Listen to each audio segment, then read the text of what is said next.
ہم بہت سست لوگ ہیں. جتنی آسائشیں اللہ رب العزت نے ہمیں دے دی ہیں اس دور میں، سلف صالحین میں، صحابہ میں، تابعین میں اور ہمارے پرانے بزرگوں میں ان کا تصور بھی ممکن نہیں تھا. کہاں گرم پانی ہے؟ گرم پانی کرنا کوئی آسان تھا اس دور میں؟ جلانے کے لیے کچھ نہیں ہے، کھانا بنانے کے لیے مشکل ہے، تو پانی گرم کرنے کے لیے، نہانے کے لیے یا وضو کرنے کے لیے کہاں سے وہ انتظام کرے؟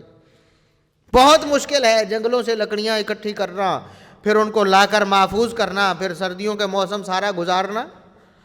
اور آج اللہ رب العزت نے کتنی آسائشیں دی ہیں.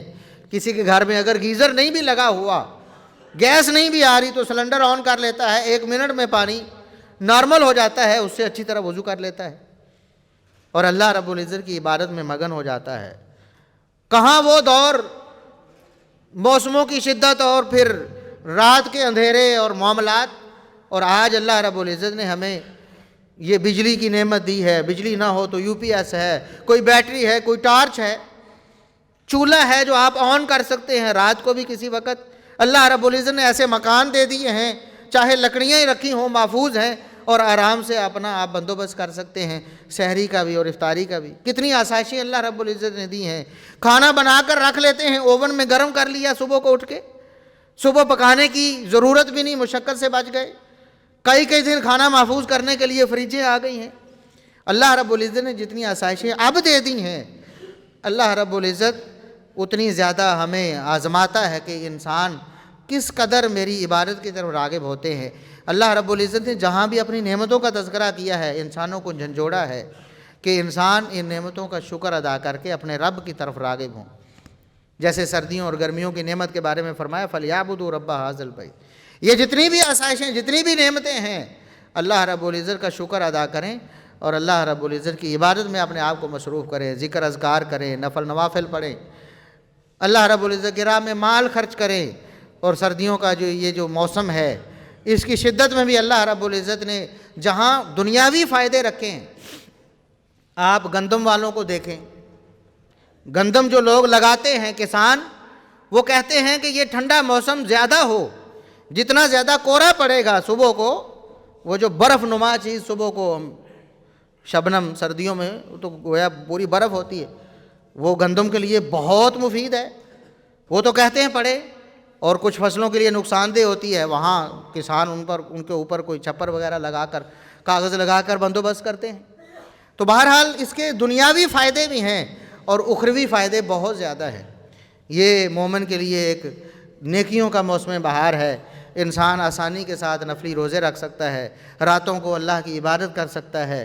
اور پھر ان دنوں میں چونکہ یہ ہمارے ہاں بہت زیادہ دھند ہے، سفر سے بھی روک دیا گیا ہے. اپنے گھر میں آپ بیٹھیں اور گھر میں بیٹھ کر جب آپ فارغ بیٹھے ہیں فَإِذَا فَرَغْتَ فَانْصَبْ وَإِلَىٰ رَبِّكَ فَارْغَب، جب فراغت ہو تو اللہ رب العزت اپنے نبی سے فرمایا، اے نبی جب آپ فارغ ہوں، کچھ فرصت ملے، کچھ مہلت ملے دنیا کے کاموں سے، تو آپ کھڑے ہو جائیں، اپنے رب کی عبادت شروع کر دیں، اپنے رب کی طرف توجہ کر لیں، اپنے رب سے لو لگا لیں، اپنے رب سے مانگنا شروع کر دیں. اس سے اپنے گناہوں کی معافی مانگنے، اپنی دنیاوی حاجات اس سے طلب کریں، اپنی اخروی حاجات طلب کریں، جہنم سے پناہ مانگیں، جنت کی دعا کریں اللہ رب العزت سے، اپنے لیے، اپنے خاندان کے لیے، اپنے بیوی بچوں کے لیے، اپنے رشتہ داروں کے لیے اللہ رب العزت سے خیر و بھلائی کی دعا مانگیں. یہ دعا خود ایک مستقل عبادت ہے.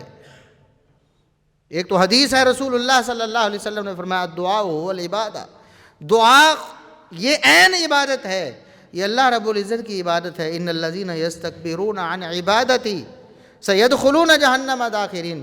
جو لوگ اللہ رب العزت نے دعا کا ذکر کیا، اپنے رب کو پکارنے کا ذکر کیا، اور پھر فرمایا جو لوگ میری اس عبادت سے اعراض کرتے ہیں، تکبر، اکڑے ہوتے ہیں، مجھے مانگنے کی کیا ضرورت ہے، میرے پاس تو بہت ہے، میرے پاس تو بینک بیلنس ہی بڑا ہے، میرے پاس تو جائیداد پراپرٹی بڑی ہے، میرے پاس تو اولاد ہی بہت ہے، میرے پاس تو بہت دولت ہے، بہت آسائشیں، مجھے مانگنے کی کیا ضرورت ہے.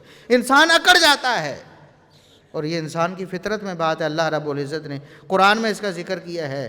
جب اللہ رب العزت انسان کو آزماتا ہے، کسی مصیبت میں پڑ جاتا ہے، پھر اللہ کو بہت پکارتا ہے، بہت گڑگڑاتا ہے، پھر مرادیں اللہ رب العزت سے پوری کروانے کے لیے اس کے سامنے گڑ گڑاتا ہے، لیکن جب اللہ رب العزت نعمتیں دے دیتا ہے نہ آب جانبی ہی، وہ اپنا پہلو ہی پھیر لیتا ہے، گویا کہ اس کو اللہ یاد ہی نہیں رہتا، اللہ بھول جاتا ہے۔